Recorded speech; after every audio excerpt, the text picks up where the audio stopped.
Hi hello എല്ലാവർക്കും പുതിയൊരു വീഡിയോയിലേക്ക് വീണ്ടും സ്വാഗതം. ഇന്ന് നമ്മൾ പറയാൻ പോകുന്നത് ഒരു മോട്ടിവേഷൻ സ്റ്റോറിയാണ്. ഒന്ന് രണ്ട് മോട്ടിവേഷൻ സ്റ്റോറി ഞാൻ ഇതിനു മുമ്പ് ചെയ്തിട്ടുണ്ട്. അതിന് നല്ല സപ്പോർട്ടും കിട്ടിയിട്ടുണ്ട്. ഇതും എല്ലാവരും സപ്പോർട്ട് ചെയ്യുക. അന്നൊക്കെ എൻ്റെ ഹസ്ബൻഡായിരുന്നു വീഡിയോ പറഞ്ഞിട്ടുണ്ടിരുന്നത്. ഇന്ന് ഞാനൊരു മോട്ടിവേഷൻ സ്റ്റോറി പറയാൻ പോവാണ്. എന്താണെന്ന് നോക്കാം. നായ്ക്കളുടെ മാത്രം ഓട്ടമത്സരം നടത്തുന്ന ഒരു മനുഷ്യൻ. ഒരു ദിവസം അദ്ദേഹത്തിന് ഒരു ആഗ്രഹം തോന്നി, മത്സരത്തിൽ ഒരു ചീറ്റയെ കൂടെ ഉൾപ്പെടുത്തിയാലോ എന്ന്. അങ്ങനെ അദ്ദേഹം തീരുമാനിച്ചുകൊണ്ട് ചീറ്റയെ ചെന്ന് കണ്ടു. ചീറ്റയോട് ചോദിച്ചു, ഇതുപോലെ ഞാനൊരു മത്സരം നടത്തുന്നുണ്ട്, അതിൽ പങ്കെടുക്കാമെന്ന്. ചീറ്റ അത് സമ്മതിക്കുകയും ചെയ്തു. അങ്ങനെ ആ ഓട്ടമത്സരം നടക്കുന്ന ദിവസം വന്നെത്തി.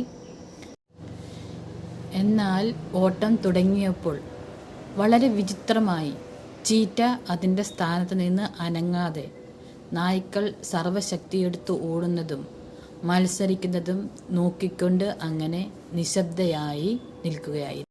അങ്ങനെ മത്സരം അവസാനിച്ചു. മത്സരത്തിൽ ഒരു നായ വിജയിക്കുകയും ചെയ്തു.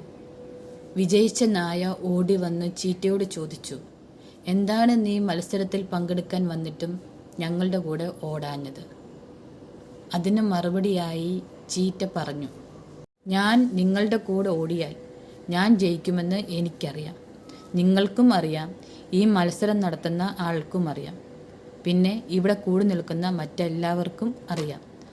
ഇത് ദൈവം എനിക്ക് തന്നിട്ടുള്ള ഒരു കഴിവാണ്. അങ്ങനെ മത്സരത്തിൽ പങ്കെടുത്ത് സ്വയം മികച്ചതാണെന്ന് തെളിയിക്കുന്നത് എനിക്ക് അപമാനകരമാണ്. അങ്ങനെ എല്ലായിടത്തും എൻ്റെ കഴിവ് സ്വയം തെളിയിക്കേണ്ട ആവശ്യം എനിക്ക് ഇല്ല. പരുന്ത് ഒരിക്കലും പ്രാവിൻ്റെ കൂടെ പറക്കാറില്ല എന്നൊരു ഉദാഹരണം കൂടി ചീറ്റ പറഞ്ഞു. അപ്പോൾ ഈ സ്റ്റോറിയിൽ നിന്ന് നമുക്ക് എന്തു മനസ്സിലാക്കാം? നമ്മുടെ കഴിവുകൾ വേണ്ടുന്ന സ്ഥലത്ത്, വേണ്ടുന്ന സമയത്ത്, വേണ്ടുന്ന രീതിയിൽ മാത്രം പ്രകടിപ്പിക്കുക. അല്ലാതെ മറ്റൊരാളുടെ നിർബന്ധത്തിന് വഴങ്ങി നമ്മുടെ കഴിവും ശക്തിയും ബുദ്ധിയും എല്ലാം മറ്റാരുടെ മുന്നിലും ദുരുപയോഗം ചെയ്യേണ്ട ആവശ്യം നമുക്ക് ഇല്ല. അങ്ങനെയുള്ള സമയത്ത് നിശബ്ദയായി നിൽക്കുന്നത് തന്നെയാണ് ഏറ്റവും നല്ലത്.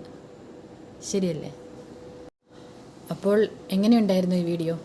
എല്ലാവർക്കും ഇഷ്ടപ്പെട്ടോ? ഇഷ്ടപ്പെട്ട് കാണുമെന്ന് വിശ്വസിക്കുന്നു.